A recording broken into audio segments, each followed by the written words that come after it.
മത്തായി എഴുതിയ സുവിശേഷം 24-ാം അധ്യായം. യേശു ദേവാലയം വിട്ടു പോകുമ്പോൾ ശിഷ്യന്മാർ അവന് ദേവാലയത്തിൻ്റെ പണി കാണിക്കേണ്ടതിന് അവൻ്റെ അടുക്കൽ വന്നു. അവൻ അവരോട്, ഇതെല്ലാം കാണുന്നില്ലയോ? ഇടിഞ്ഞു പോകാതെ കല്ലിന്മേൽ കല്ല് ഇവിടെ ശേഷിക്കയില്ല എന്ന് ഞാൻ സത്യമായിട്ട് നിങ്ങളോട് പറയുന്നു എന്ന് പറഞ്ഞു. അവൻ ഒലീവ് മലയിൽ ഇരിക്കുമ്പോൾ ശിഷ്യന്മാർ തനിച്ച് അവൻ്റെ അടുക്കൽ വന്നു. അത് എപ്പോൾ സംഭവിക്കുമെന്നും നിന്റെ വരവിനും ലോകാവസാനത്തിനും അടയാളമെന്ത് എന്നും പറഞ്ഞു തരണം എന്നപേക്ഷിച്ചു. അതിന് യേശു ഉത്തരം പറഞ്ഞത്, ആരും നിങ്ങളെ തെറ്റിക്കാതിരിപ്പാൻ സൂക്ഷിച്ചുകൊള്ളുവിൻ. ഞാൻ ക്രിസ്തു എന്ന് പറഞ്ഞ് അനേകർ എൻ്റെ പേർ എടുത്തു വന്ന് പലരെയും തെറ്റിക്കും. നിങ്ങൾ യുദ്ധങ്ങളെയും യുദ്ധശ്രുതികളെയും കുറിച്ച് കേൾക്കും. ചഞ്ചലപ്പെടാതിരിപ്പാൻ സൂക്ഷിച്ചുകൊള്ളുവിൻ. അത് സംഭവിക്കേണ്ടതു തന്നെ. എന്നാൽ അത് അവസാനമല്ല. ജാതി ജാതിയോടും രാജ്യം രാജ്യത്തോടും എതിർക്കും. ക്ഷാമവും ഭൂകമ്പവും അവിടെ ഉണ്ടാകും. എങ്കിലും ഇതൊക്കെയും ഈറ്റുനോവിൻ്റെ ആരംഭമത്രേ. അന്ന് അവർ നിങ്ങളെ ഉപദ്രവത്തിന് ഏൽപ്പിക്കുകയും കൊല്ലുകയും ചെയ്യും. എൻ്റെ നാമനിമിത്തം സകല ജാതികളും നിങ്ങളെ പകയ്ക്കും. പലരും ഇടറി അന്യോന്യം ഏൽപ്പിച്ചു കൊടുക്കുകയും അന്യോന്യം പകയ്ക്കുകയും ചെയ്യും. കള്ളപ്രവാചകന്മാർ പലരും വന്ന് അനേകരെ തെറ്റിക്കും. അധർമ്മം പെരുകുന്നതുകൊണ്ട് അനേകരുടെ സ്നേഹം തണുത്തുപോകും. എന്നാൽ അവസാനത്തോളം സഹിച്ചു നിൽക്കുന്നവൻ രക്ഷിക്കപ്പെടും. രാജ്യത്തിൻ്റെ ഈ സുവിശേഷം സകല ജാതികൾക്കും സാക്ഷ്യമായി ഭൂലോകത്തിലൊക്കെയും പ്രസംഗിക്കപ്പെടും. അപ്പോൾ അവസാനം വരും. എന്നാൽ ദാനിയേൽ പ്രവാചകൻ മുഖാന്തരം അരുളിച്ചെയ്തതുപോലെ ശൂന്യമാക്കുന്ന മ്ലേച്ഛത വിശുദ്ധ സ്ഥലത്തിൽ നിൽക്കുന്നത് നിങ്ങൾ കാണുമ്പോൾ വായിക്കുന്നവൻ ചിന്തിച്ചു കൊള്ളട്ടെ. അന്ന് യഹൂദയിലുള്ളവർ മലകളിലേക്ക് ഓടിപ്പോകട്ടെ. വീട്ടിന്മേലിരിക്കുന്നവൻ വീട്ടിലുള്ളത് എടുക്കാതിരിക്കേണ്ടതിന് ഇറങ്ങരുത്. വയലിലുള്ളവൻ വസ്ത്രമെടുക്കാൻ മടങ്ങിപ്പോകരുത്. ആ കാലത്ത് ഗർഭിണികൾക്കും മുല കുടിപ്പിക്കുന്നവർക്കും അയ്യോ കഷ്ടം. എന്നാൽ നിങ്ങളുടെ ഓടിപ്പോക്ക് ശീതകാലത്തോ ശബ്ബത്തിലോ സംഭവിക്കാതിരിപ്പാൻ പ്രാർത്ഥിപ്പിൻ. ലോകാരംഭം മുതൽ ഇന്ന് വരെയും സംഭവിച്ചിട്ടില്ലാത്തതും ഇനിമേൽ സംഭവിക്കാത്തതുമായ വലിയ കഷ്ടം അന്നുണ്ടാകും. ആ നാളുകൾ ചുരുങ്ങാതിരുന്നാൽ ആരും ഒരു ജഡവും രക്ഷിക്കപ്പെടുകയില്ല. വൃദ്ധന്മാർ നിമിത്തമോ ആ നാളുകൾ ചുരുങ്ങും.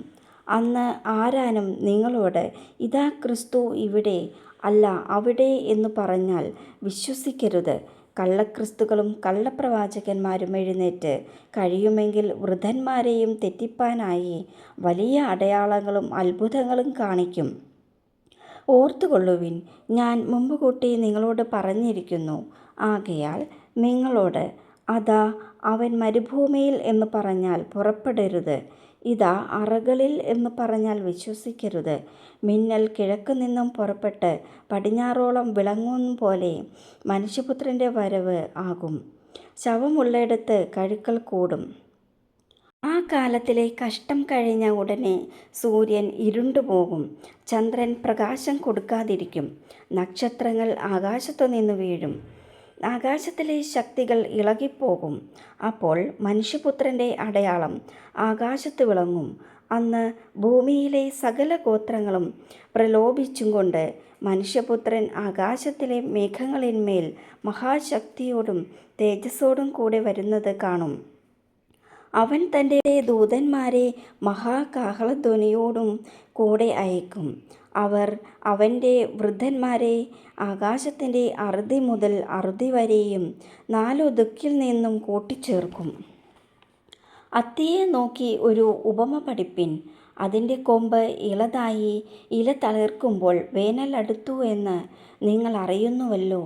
അങ്ങനെ നിങ്ങൾ ഇതൊക്കെയും കാണുമ്പോൾ അവൻ അടുക്കെ വാതിൽക്കൽ തന്നെ ആയിരിക്കുന്നു എന്ന് അറിഞ്ഞുകൊള്ളുവിൻ. ഇതൊക്കെയും സംഭവിക്കുവോളം ഈ തലമുറ ഒഴിഞ്ഞു പോകയില്ല എന്ന് ഞാൻ സത്യമായിട്ട് നിങ്ങളോട് പറയുന്നു. ആകാശവും ഭൂമിയും ഒഴിഞ്ഞു പോകും, എൻ്റെ വചനങ്ങളോ ഒഴിഞ്ഞു പോകയില്ല.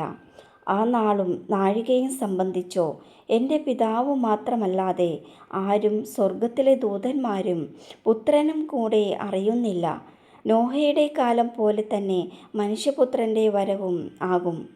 ജലപ്രളയത്തിന് മുമ്പുള്ള കാലത്ത് നോഹ പെട്ടകത്തിൽ കയറിയ നാൾ വരെ അവർ തിന്നും കുടിച്ചും വിവാഹം കഴിച്ചും വിവാഹത്തിന് കൊടുത്തും പോന്നു.